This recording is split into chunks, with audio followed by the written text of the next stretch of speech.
Uma coisa é certa, sempre que alguém tenta acrescentar nuances ao evangelho, o resultado é geralmente muito ruim. São as coisas que devem ser vistas sob o olhar do evangelho e nunca ao contrário.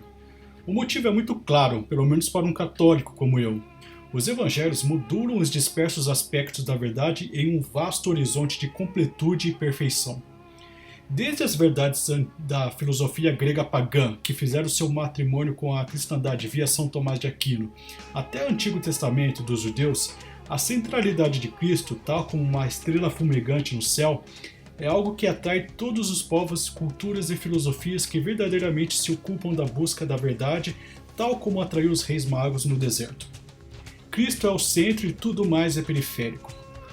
Dito isto, não há nada que se deva acrescentar nessa história e toda tentativa de enriquecê-la, entre aspas, ou colocá-la em outras nuances acaba soando uma paródia afetada de péssima qualidade. Meu primeiro contato com uma obra que tenta dar outra perspectiva ao Evangelho é o livro Man of Nazareth, do Anthony Burgess, o mesmo autor de Laranja Mecânica. Esse livro é uma espécie de relato histórico ficcionalizado de um comerciante grego recentemente retornado de Jerusalém que testemunha de forma distante um homem que pregava para multidões e que acabou sendo crucificado. Esse homem era Jesus, obviamente. Não há nada que seja necessariamente ofensivo nesse livro, mas acabei deixando-o de lado por falta de interesse. Esses autores efusivos, permeados de todo esse espírito cáustico e revolucionário dos anos 60, sempre turvam o entendimento de grandes verdades espirituais na sua raquítica capacidade de compreendê-las. No entanto, insisto que precisamos entendê-los, precisamos pelo menos tentar entendê-los. Era o tempo das revoluções, de repensar a tradição. Apenas hoje sabemos que boa parte disso é muito ruim, a maior parte. No entanto, seria anacrônico e estúpido da minha parte desprezar totalmente os anseios e ansiedades que pairavam nesse ambiente de contracultura. Um ambiente que, não posso negar e não posso ser hipócrita, ainda exerce muita influência sobre mim. Muitos de nós, com o mínimo de coragem para quebrar convenções, seria também atraído nessa exótica fauna ideológica e espiritual. Martin Scorsese, gostando ou não, é um típico produto dessa fauna. A nova Hollywood, o movimento que ele é um dos principais expoentes, já havia estabelecido sua linguagem no cinema mainstream dos anos 80.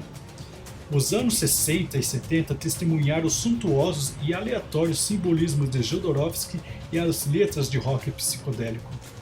Todo o caldo cultural, bom e péssimo ao mesmo tempo, se misturavam numa indescritível e pastosa maçaroca de identidade espiritual e política, que juntava um randômico caleidoscópio que tentava absorver ao mesmo tempo individualismo, socialismo, hinduísmo, cristianismo, budismo, hermetismo, Crowley, sexo, maconha, LSD, rock and roll, pós-estruturalismo e cristais New Age.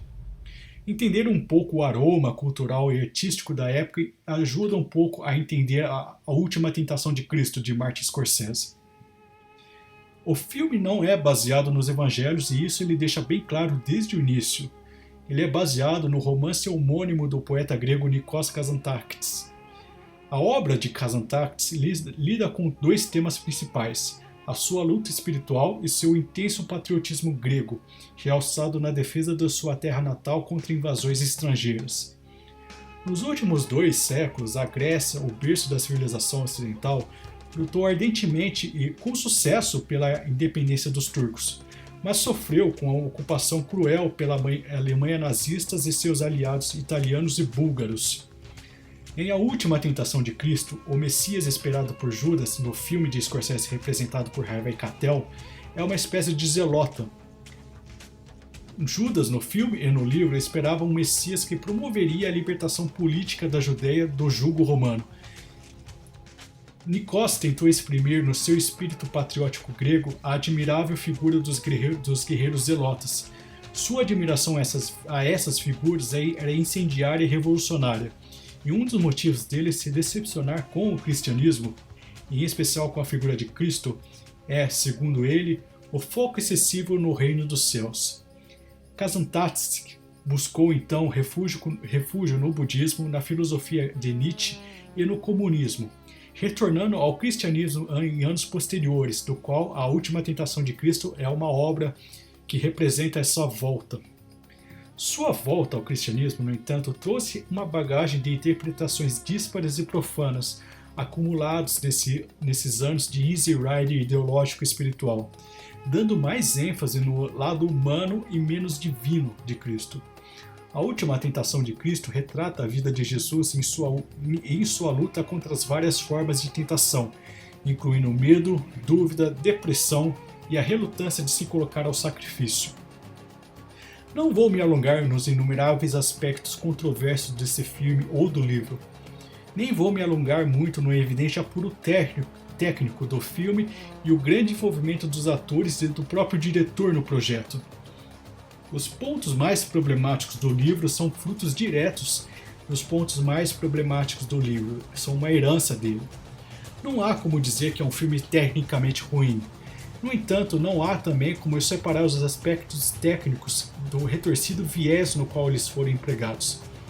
Existem cenas belíssimas, composições que se parecem com quadros sacros em movimentos, movimentos de câmera aprumados que envolvem toda a polêmica numa das mais belas profanações da história do cinema.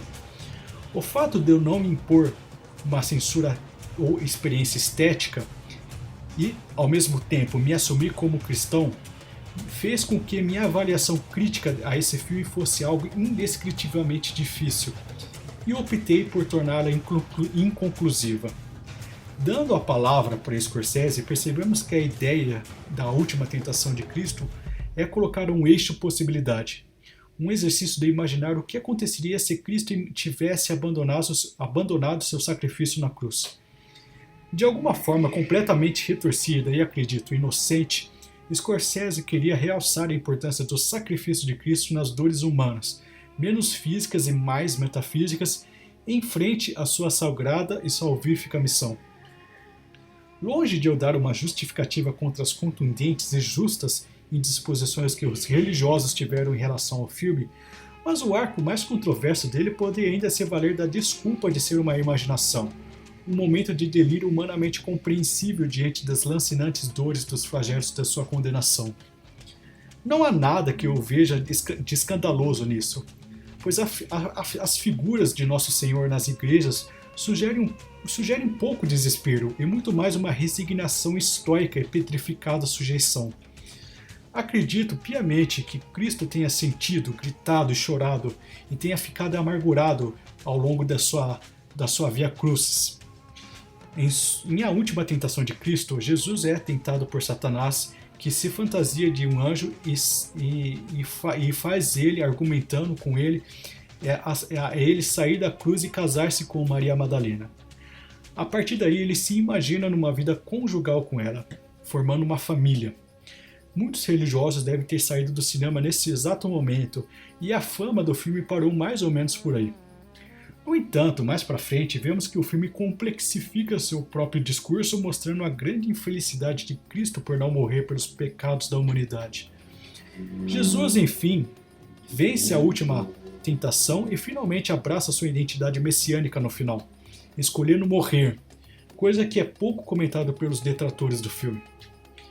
No filme, todas as cenas de Jesus formando uma família se revelam claramente como um delírio, e retomando as derradeiras cenas da sua paixão na cruz. A ideia da Última Tentação de Cristo é, por incrível que pareça, advogar a necessidade do sacrifício de Cristo. Jesus, o que é extremamente controverso é como Jesus é sugestionado no filme. Ele é mostrado como um sujeito totalmente delirante, confuso e problemático, ou pelo menos há sugestões disso no filme, ao longo do filme. Ele é colocado também como um carpinteiro de cruzes, visto por todos como um colaboracionista com o Império Romano, uma espécie de traidor e um confidente pessoal de Judas Iscariotes, o que dá um paradoxo interessante, ao mínimo. As liberdades que a história do filme se permite são liberdades que deformam a realidade em favor da narrativa, e esse é o problema. Não há apenas uma imaginação de um eixo possibilidade do abandono do sacrifício. Há uma reimaginação quase completa da história de Jesus numa verdadeira falsificação. Uma falsificação que impressiona, pois sabemos que que Scorsese tem certa fascinação por temas cristãos. Sabemos que em todos os seus filmes, basicamente, ou quase todos, ou pelo menos os mais famosos, pairam pertinentes discussões que tangenciam o cristianismo em diversos aspectos. Sabemos que os filmes deles tratam muitos temas como pecado, redenção, confissão, mundanidade, o temível silêncio de Deus, entre aspas, apostasia e até o próprio sacrifício. Mas, curiosamente, de todos os filmes de Scorsese, o único filme que Cristo é diretamente citado seja talvez o menos cristão de sua cinematografia. Então, assista A Última Tentação de Cristo por sua conta e risco. Eu não posso opinar sobre esse filme, eu não me sinto confortável a opinar sobre esse filme, então fiquem com Deus e assistam se quiser.